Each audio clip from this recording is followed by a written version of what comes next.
केरळमध्ये 14 वर्षांचा एक मुलगा तळ्यामध्ये पोहल्यानंतर आजारी पडला. त्याचं डोकं दुखत होतं आणि त्याला उलट्या होत होत्या. या आजारपणात त्याचा मृत्यू झाला. गेल्या काही महिन्यांमधला केरळमधला हा असा तिसरा मृत्यू आहे आणि या मृत्यूंमागचं कारण आहे मेंदू पोखरणारा एक अमिबा. हा भयंकर ब्रेन इटिंग अमिबा नेमका काय आहे समजून घेणार आहोत आजच्या सोपी गोष्टमध्ये. तुमचं शाळेतलं विज्ञानाचं पुस्तक आठवा. अमिबा हा एकपेशीय सूक्ष्मजीव असतो जो साध्या डोळ्यांना कधीच दिसत नाही. त्याचा आकार कसाही असू शकतो आणि तो सूक्ष्मदर्शक म्हणजे मायक्रोस्कोपनेच पाहता येतो. मेंदू पोखरत जाणाऱ्या या अमिबाचं नाव आहे नेग्लेरिया फाउलेरी. यालाच ब्रेन इटिंग अमिबा असंही म्हटलं जातंय. तळी, तलाव, नदी, कालव्यातल्या उबदार पाण्यामध्ये किंवा चिखलाच्या पाण्यात हा अमिबा असतो. या पाण्यात पोहल्यामुळे किंवा बुडी मारल्यामुळे नाकावाटे तो शरीरात जातो आणि संसर्ग होतो. स्विमिंग पूल किंवा वॉटर पार्कच्या पाण्यात पुरेसं क्लोरीन नसेल तर फार क्वचित असा संसर्ग त्या पाण्यातून सुद्धा होण्याची शक्यता असते.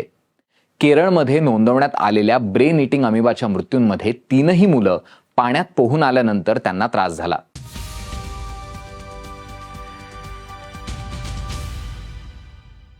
नेग्लेरिया फाउलेरी हा अमिबा शरीरात गेल्यामुळे प्रायमरी ॲमिबिक मेनिंगो एन्सेफेलायटिस हा संसर्ग होतो. हा संसर्ग मेंदू आणि मज्जासंस्थेत होतो आणि त्यामुळे मेंदूतल्या टिश्यूजचं म्हणजे उतींचं नुकसान होतं. मेंदूला सूज येते, ताप येतो आणि रुग्णाचा मृत्यू होतो, असं केरळच्या कोळिकोडमधल्या हॉस्पिटलमध्ये दाखल झालेल्या ब्रेन इटिंग अमिबाच्या रुग्णांवर उपचार करणारे डॉक्टर अब्दुल रौब यांनी बीबीसीशी बोलताना सांगितलं. या PAMच्या संसर्गाची लक्षणं काय असतात?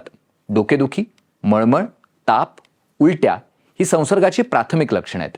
तर मान आखडणं, गोंधळून जाणं, आजूबाजूच्या घटना किंवा व्यक्तींकडे लक्ष केंद्रित न करता येणं, आकडी येणं, भास होणं, कोमा ही मेंदू पोखरणारा अमिबा झपाट्याने पसरत असल्याची लक्षणं आहेत.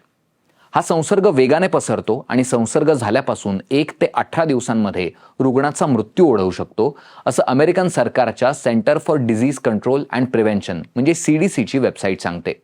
हा संसर्ग दुर्मिळ आहे पण बहुतेकदा तो जीवघेणा ठरत असल्याचं सुद्धा इथे म्हटलंय. हा संसर्ग एका व्यक्तीकडनं दुसऱ्याला होत नाही, म्हणजे सूक्ष्म थेंब किंवा वाफ, शिंकल्यामुळे उडणारे तुषार याद्वारे हे संक्रमण होत नाही.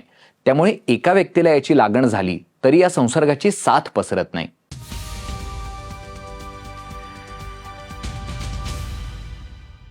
आता हा संसर्ग होऊ नये म्हणून काय काळजी घ्यायला हवी?